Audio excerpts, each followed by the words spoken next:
Dans À la recherche du temps perdu, en effet, vers la fin, nous pouvons lire « Par l'art, je cite, par l'art seulement, nous pouvons sortir de nous, savoir ce que voit un autre de cet univers qui n'est pas le même que le nôtre, et dont les paysages nous seraient restés aussi inconnus que ceux qu'il peut y avoir dans la Lune. Grâce à l'art, au lieu de voir un seul monde, le nôtre, nous le voyons se multiplier, et autant il y a d'artistes originaux, autant nous avons de mondes à notre disposition, plus différents les uns des autres que ceux qui roulent dans l'infini, et bien des siècles après qu'est éteint le foyer dont il émanait, qu'il s'appela Rembrandt ou Vermeer, il nous renvoie encore leur rayon spécial. Ce passage contient au moins 2 thèses capitales. Pour l'instant, nous retiendrons seulement la première, celle qui a conduit Deleuze à sa théorie d'autrui. Cette thèse de Proust peut être énoncée comme suit. La pluralité des personnes est une pluralité de mondes. Mondes plus différents les uns des autres, dit Proust, que ceux qui roulent dans l'infini. En conséquence, autrui est relativement à moi comme un autre monde possible leibnizien relativement au monde réel. Dès 1964, dans Proust et les signes, Deleuze écrivait dès le premier chapitre « L'être aimé apparaît comme un signe, une âme, il exprime un monde possible inconnu de nous. L'être aimé implique, enveloppe, emprisonne un monde qu'il faut déchiffrer, c'est-à-dire interpréter. » Dans le rôle d'autrui, l'Albertine de Proust est le modèle. Albertine, écrit encore Deleuze, Albertine enveloppe, incorpore, amalgame la plage de Balbec et le déferlement du flot. En 1968, dans Différence et répétition, ce rôle se retrouve. Le visage d'Albertine exprimait l'amalgame de la plage et des flots. De quel monde inconnu me distinguait-elle? La théorie est généralisée ensuite. Je cite, « Autrui, c'est l'existence du possible enveloppé. Le moi, c'est le développement, l'explication des possibles. L'amour, la jalousie seront la tentative de développer, de déplier ce monde possible nommé Albertine. » Mais le passage de Proust qui a inspiré Deleuze contient une deuxième thèse capitale.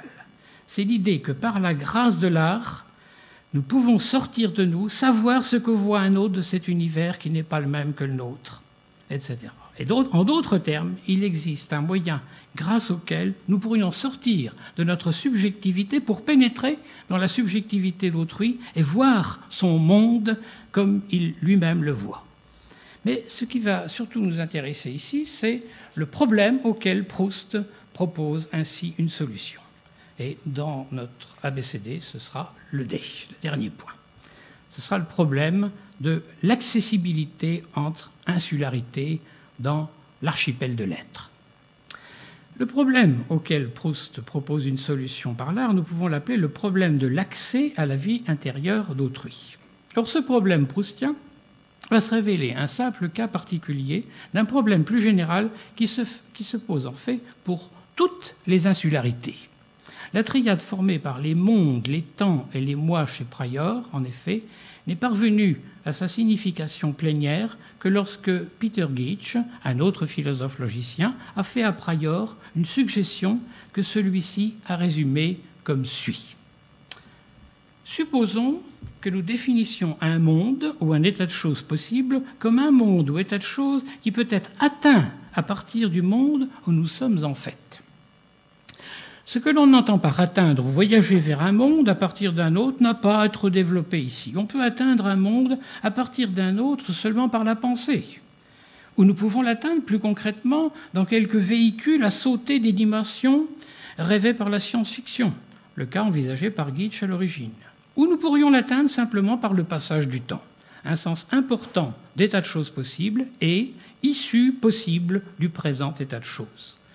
Ce que je veux souligner est l'idée, qui était le cœur de la suggestion de Geach, que nous pouvons obtenir différents systèmes de modalités, différentes versions de la logique du nécessaire et du possible, en faisant différentes suppositions sur le saut entre mondes.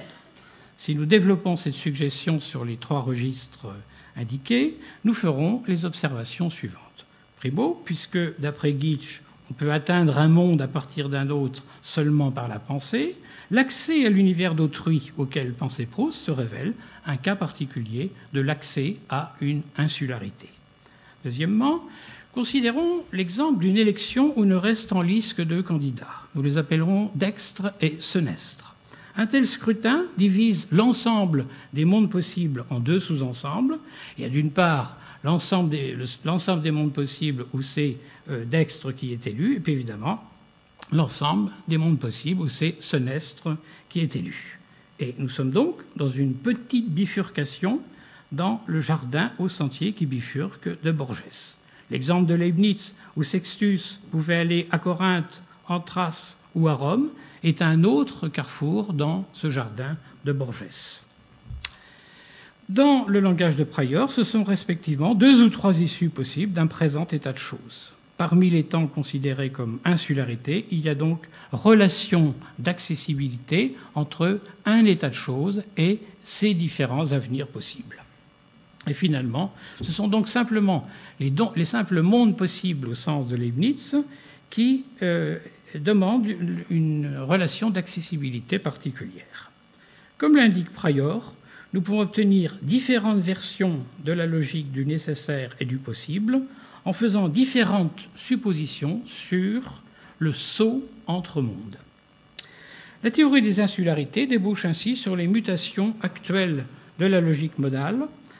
À l'origine, la logique modale est la logique vouée à étudier les modalités de nécessité et de possibilité. Mais par ailleurs, le nécessaire et le possible se sont révélés n'être que la forme métaphysique de notions plus générales qui, dans l'ordre de la connaissance, donneront celle du démontrable et de l'irréfutable, de même que dans le domaine de l'action, elles donneront celle de l'obligatoire et du permis, autrement dit, du devoir et du droit.